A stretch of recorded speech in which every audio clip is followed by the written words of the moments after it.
From United Nations Television, this is UN in Action.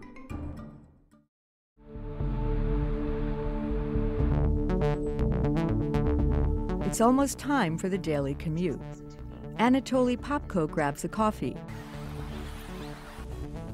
and says goodbye to his baby daughter. Now he enters the city's intimidating metro system.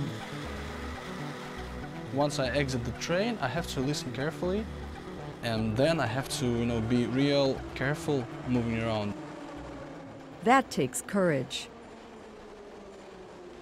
because Anatoly can't see. He's been blind since childhood.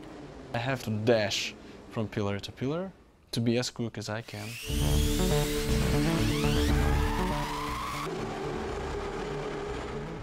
29-year-old Anatoly is one of the very few blind or disabled people to attempt to navigate the metro or even head out onto Moscow's streets.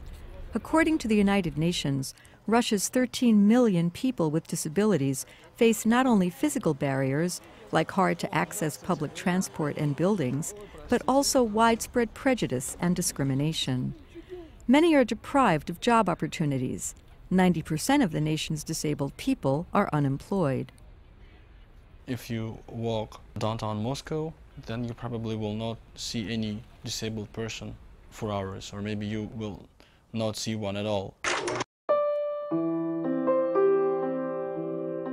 Historically, people in Russia with a range of disabilities were sent to institutions, like these blind children in the early 20th century. Here, children learned traditional skills, but their lives were strictly regimented.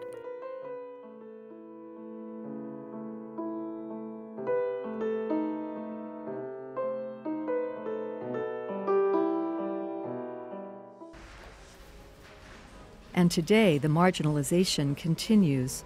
The blind people who can find work often have no choice but to spend their working lives carrying out menial tasks, like these employees assembling light bulbs at a factory in Moscow.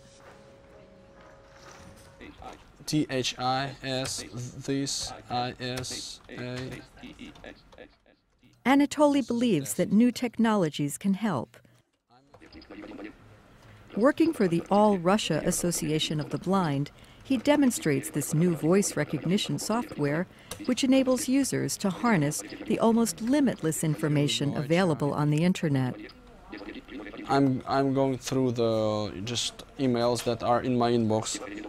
13 messages altogether. Though when he writes, he can hear every letter he hits on his keyboard, and even his mistakes are corrected.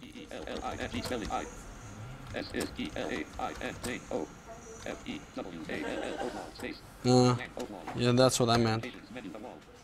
Anatoly's goal is to change Russia, not just for blind people, but for all people with disabilities. And there are signs that his wishes are starting to be fulfilled. Moscow has declared that it will be barrier-free by 2020, meaning that all public buildings and facilities should be easily accessible. And in 2008, the Russian Federation signed the UN Convention on the Rights of Persons with Disabilities.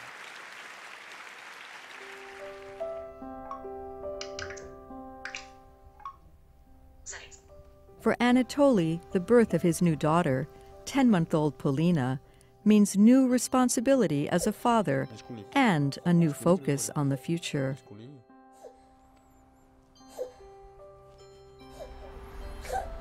At heart, he hopes his daughter's life will be shaped by the same spirit as his own. Independence is something inside my head, pretty much. Next track.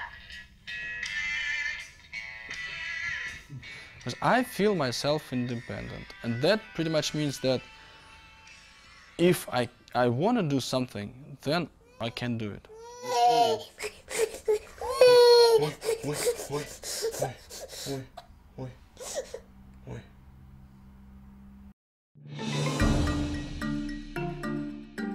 This report was produced by Francis Mead for the United Nations.